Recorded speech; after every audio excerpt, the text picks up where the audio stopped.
history rarely announces its turning points. They arrive quietly, a single death, a gust of wind, or the flicker of an arrow, and in their wake, the world is never the same again. The year was 1066, and England stood on the edge of chaos. When King Edward the Confessor died childless, he left behind not a dynasty, but a void, a question of who should rule a kingdom that had known peace and wealth for nearly a generation. That question would ignite one of the most consequential years in European history, and in another life, it might have ended very differently. The Witenagemot, the Anglo-Saxon Council of Nobles, moved swiftly to crown Harold Godwinson, the powerful Earl of Wessex, a man born from English soil, loyal to its customs and people. But his coronation sent ripples far beyond the island's shores. In Normandy, Duke William, proud, ambitious, and convinced of a sacred promise, claimed Edward had chosen him as heir. And in the icy north, Harald Hardrada, King of Norway and heir to the Viking dream of empire, saw his own claim as just as legitimate. He found an ally in Harold's exiled brother Tostig, who burned with betrayal and vengeance. England, a single crown, now faced 3 kings. In September, Hardrada's longships cut through the North Sea, their dragon prows glinting in the autumn sun. The Norwegians stormed York, crushing the northern earls at Fulford.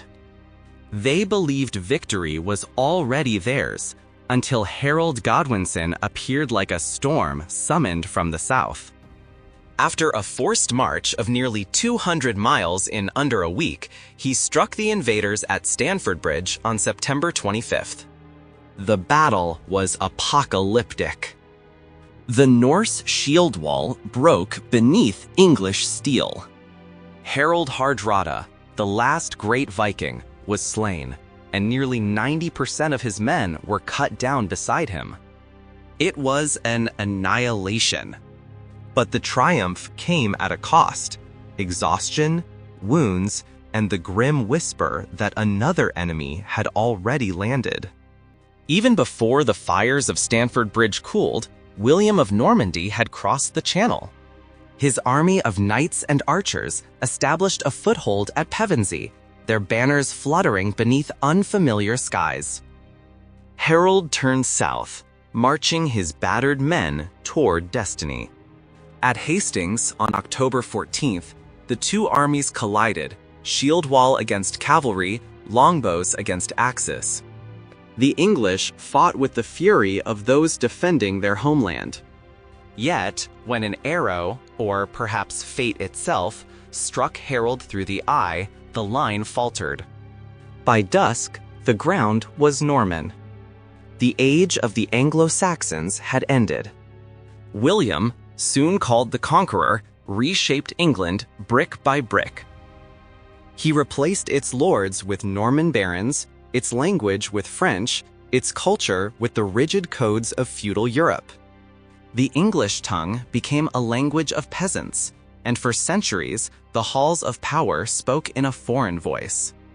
Those who refused the new order fled to Scandinavia, Ireland, Scotland, and the Byzantine Empire, where English warriors joined the famed Varangian Guard, serving as mercenaries to the emperor in Constantinople.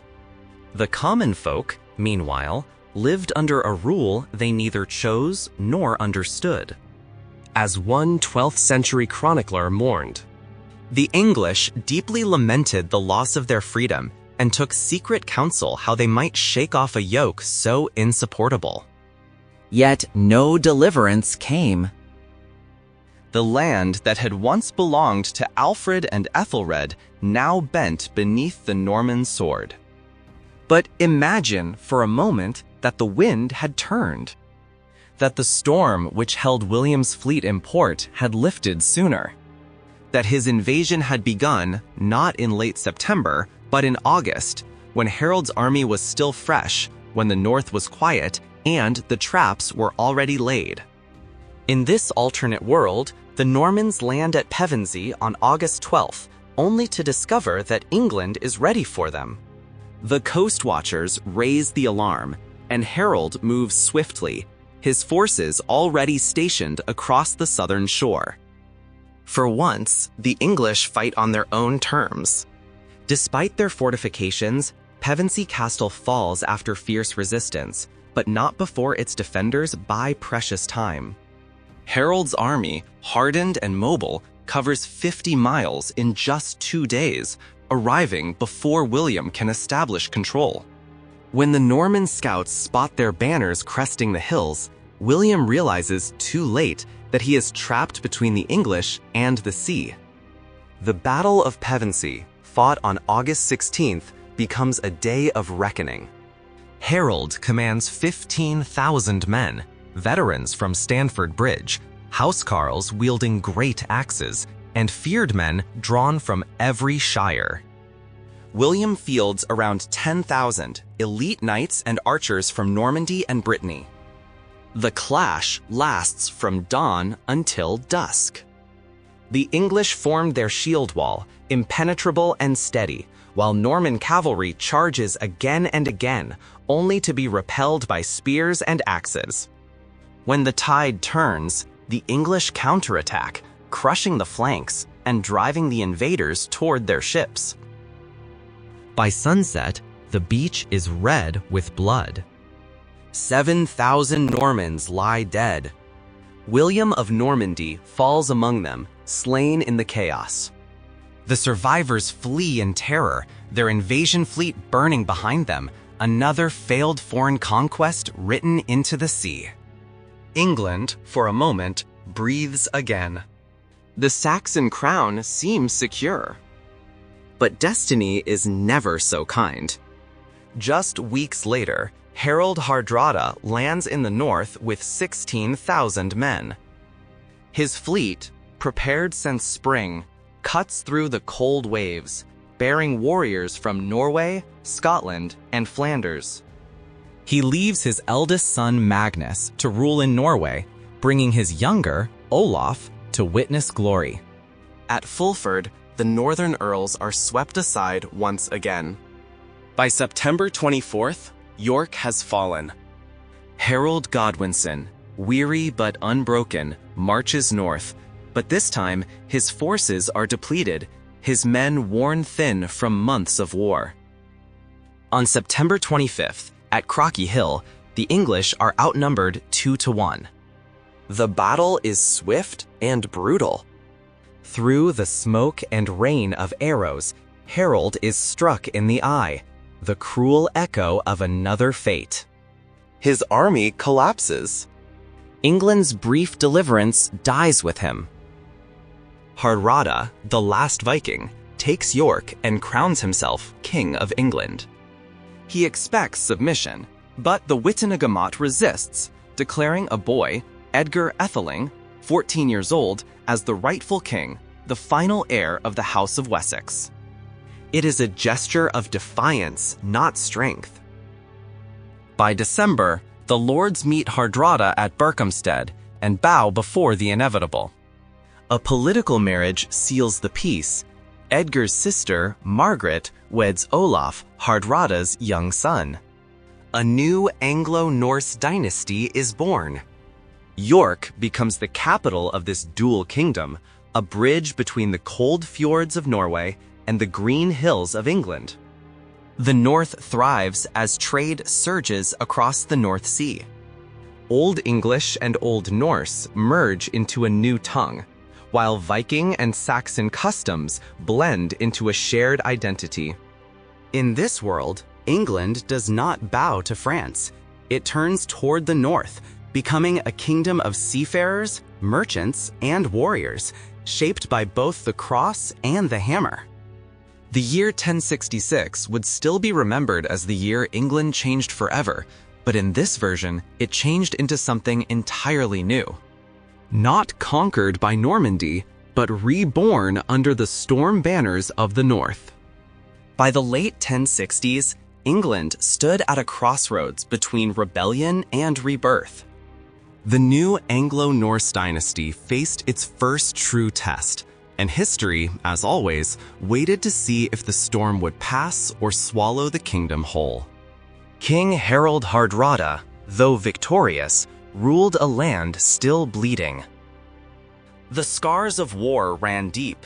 Beneath the surface, English nobles conspired, jealous of Norwegian influence and nostalgic for the old Saxon order. Hardrada had already served as ruler of Norway before conquering England, and there too, rebellion had once shadowed his reign. Old habits returned. By 1067, revolts flared across Kent, soon spreading westward into Wessex and Mercia, where the Welsh princes offered their spears in support. It was a firestorm. But this time, fate intervened not in the form of a battle, but in a death. In 1069, Hardrada's eldest son Magnus died unexpectedly, forcing the aging king to sail back to Norway to secure his homeland. Before departing, he entrusted England to his second son, Olaf, barely in his 20s. Many doubted the young man's ability to rule, but those doubts would soon be silenced. Olaf proved shrewd, disciplined, and remarkably even-handed.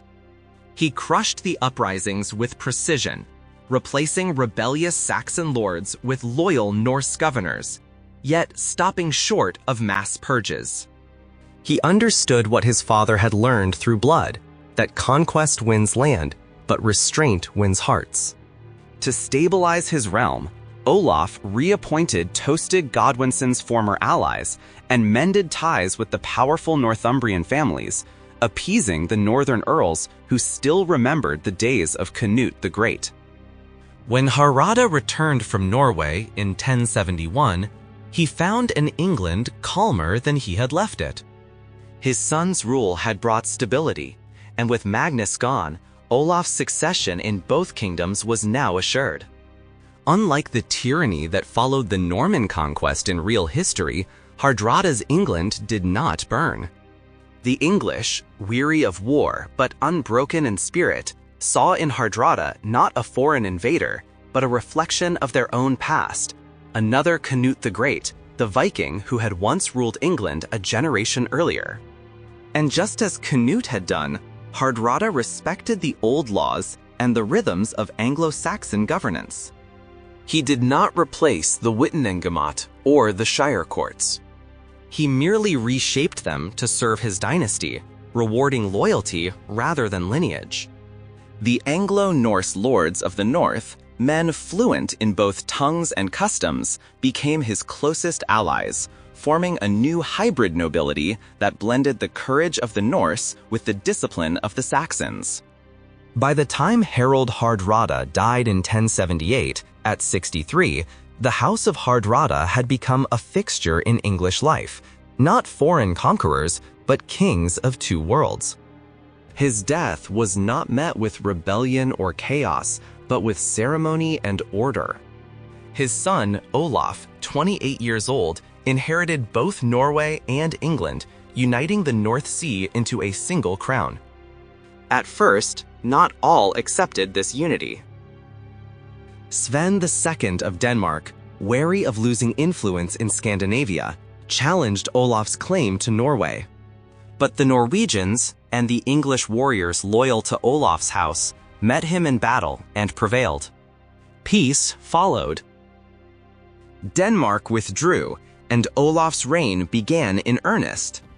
He would later be known as Olaf the Peaceful, a name almost ironic given his father's legend. But peace, in his hands, was no weakness. Olaf was not a conqueror, he was a builder. Drawing inspiration from the thriving towns of England, from London, York, and Lincoln, he transformed the Norwegian coast with stone walls, market squares, and shipyards. Where Hardrada had conquered with fire and sword, Olaf ruled with mortar and trade.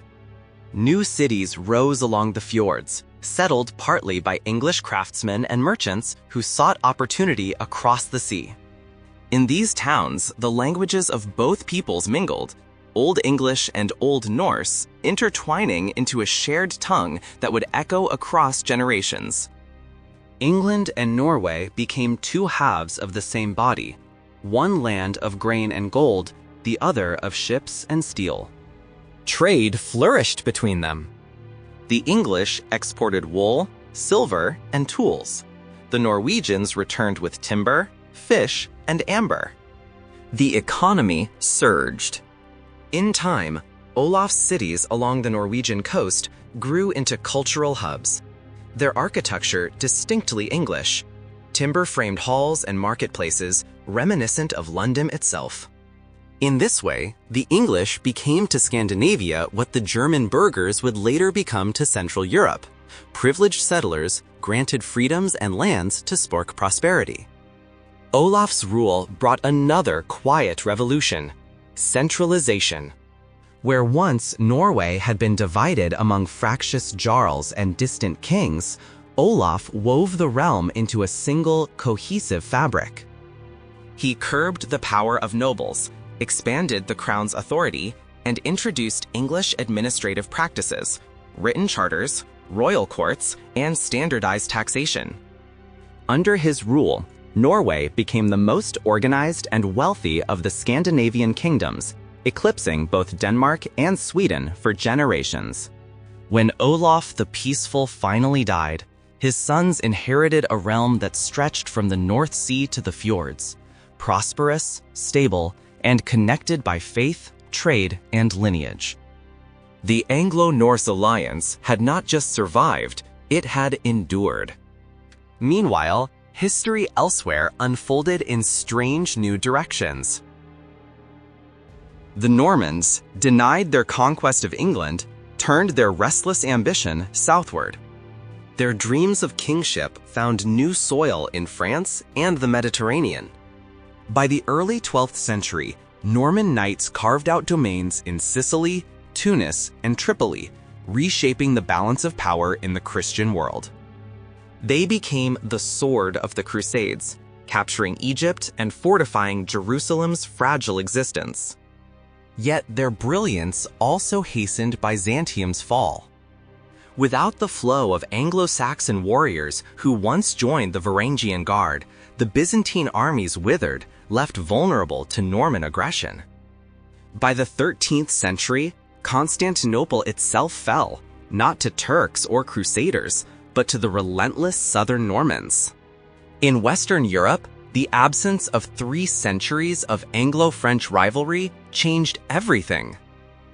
France, no longer obsessed with reclaiming lost English territories, consolidated earlier around the Capetian kings.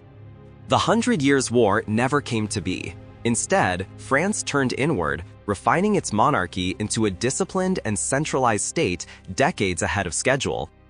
Without England's interference, French campaigns against the Holy Roman Empire flourished, giving rise to a continental empire centuries before Napoleon's dream. Back in the north, the Anglo-Norse world endured.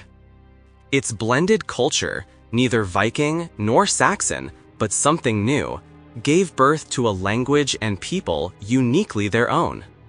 England's coastlines bristled with trade ports. Norway's mountains echoed with English hymns. For the first time in centuries, no foreign power dared invade the island. France looked south, the empire east, and only the Norse gazed lovingly westward, not as conquerors, but as kin.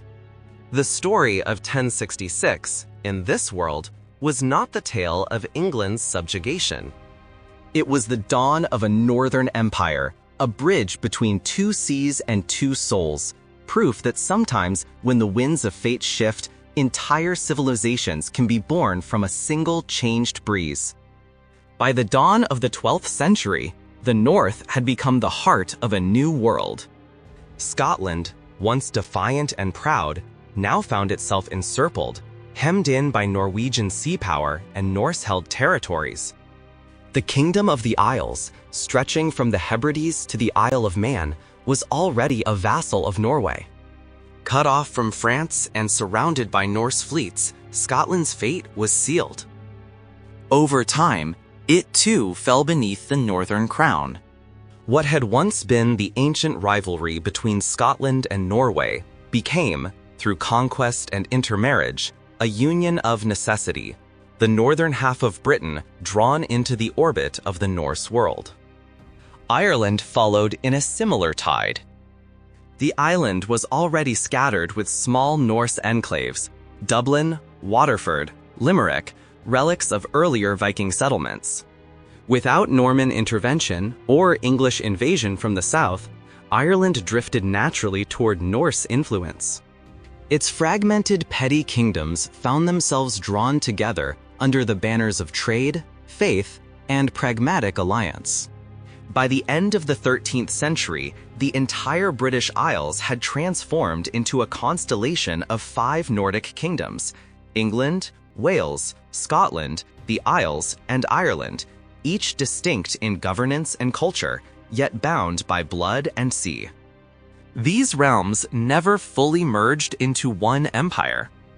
Instead, they mirrored the loose, cooperative unions of the Scandinavian world, decentralized, interlinked, and often ruled by overlapping dynasties. At times, a single ambitious monarch might claim dominion over all 5 kingdoms. At others, the crowns drifted apart, united only by trade and language. This loose web of alliance became known as the Northern League, a maritime civilization stretching from the fjords of Bergen to the coasts of Cornwall. England, by virtue of its wealth, fertile lands, and cities, remained the beating heart of this Nordic world.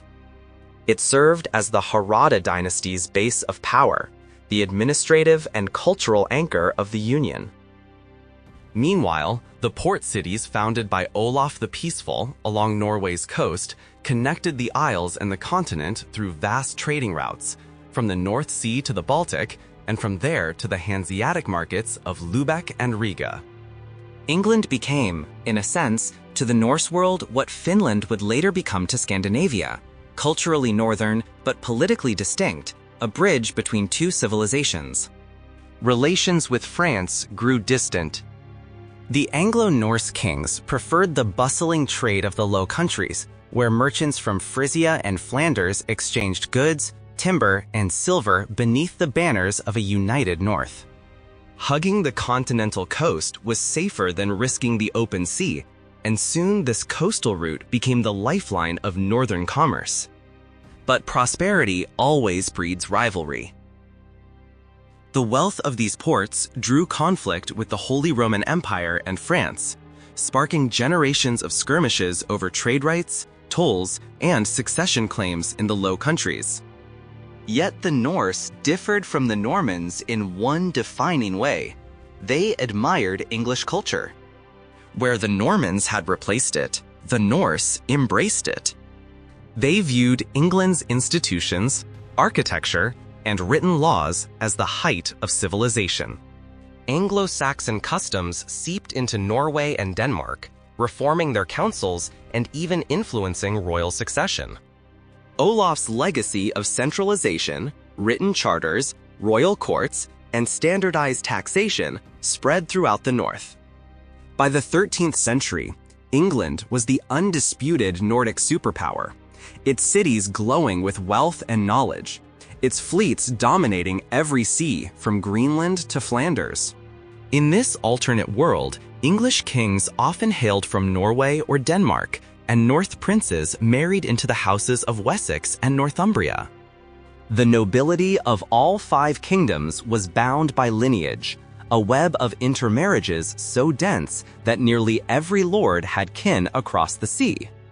Royal elections persisted for centuries, a vestige of the old Wittenagemot and North Thing traditions. Kings were not always born to rule, they were chosen, a practice that both stabilized and fractured the union in equal measure. Like the later Kalmar Union, an English or Norwegian monarch might rule over all 5 realms, but holding them together was a delicate dance of diplomacy and inheritance. At best, England could unify the Isles under its crown. At worst, the seas themselves kept the kingdoms forever separate. Culturally, the transformation was profound. The English language, untouched by Norman French, evolved along northern lines. Its grammar hardened, its vocabulary thickened with Norse influence. The Celtic undertones faded, replaced by the clipped cadence of Old Norse speech. By 1300, the dominant dialect of England, especially in the north, had become a hybrid tongue historians might call Anglo-Norse or English of the North. It retained the soul of Old English, but carried the rhythm of the sagas. Where Norman French had once softened English, the Norse sharpened it. Militarily, England became the spearhead of the North. Its armies mirrored the Scandinavian model: elite infantry, shield walls, and a navy powerful enough to protect far-flung colonies. Under Norse command, the British fleet secured the North Atlantic, connecting the Isles to Iceland, Greenland, and beyond. The isolated settlements of the Viking Age blossomed into thriving provinces. Greenland's ports buzzed with trade. Iceland became a major cultural center, a northern Venice of merchants, poets, and explorers. And then came the discovery that would change everything. With their mastery of navigation and ice-hardened ships, Norse explorers once again sailed westward, not as wanderers, but as settlers. They reached the shores of Vinland, the land their ancestors had glimpsed centuries before. Only this time, they stayed. By the early 1200s, the Norse established permanent outposts across Newfoundland and the Gulf of St. Lawrence. The land, rich in timber, furs, and iron, became known as Eirikland, named for the long-dead explorer Eric the Red. At first, these colonies were small, clusters of fishermen, farmers, and exiled nobles, but their numbers swelled with every passing decade. By the 1300s, Eirikland had grown into a self-sufficient realm, its people speaking an evolved Norse tongue and worshipping both the Christian god and the spirits of their ancestors. They traded across the ocean, sending lumber, furs, and whale oil back to Iceland and Norway. A new northern world was being born, one that might have rivaled the empires of Spain and Portugal centuries later. In this alternate history, the Age of Discovery begins not with Columbus, but with Vikings. The North, united by sea, faith, and ambition, crosses the ocean first. From the fjords to the forests of the New World, a new civilization takes root, one shaped not by conquests or gold, but by the eternal call of exploration. How far could this northern empire go? Could it reach deeper into the heart of the Americas, or even beyond? Let me know in the comments below. And if you want to see what happens when the Roman Empire survives in Britain, make sure to check out that video next. If this saga of the North captured your imagination, let's see if we can reach 7,000 likes for part 2. Because this was only the beginning.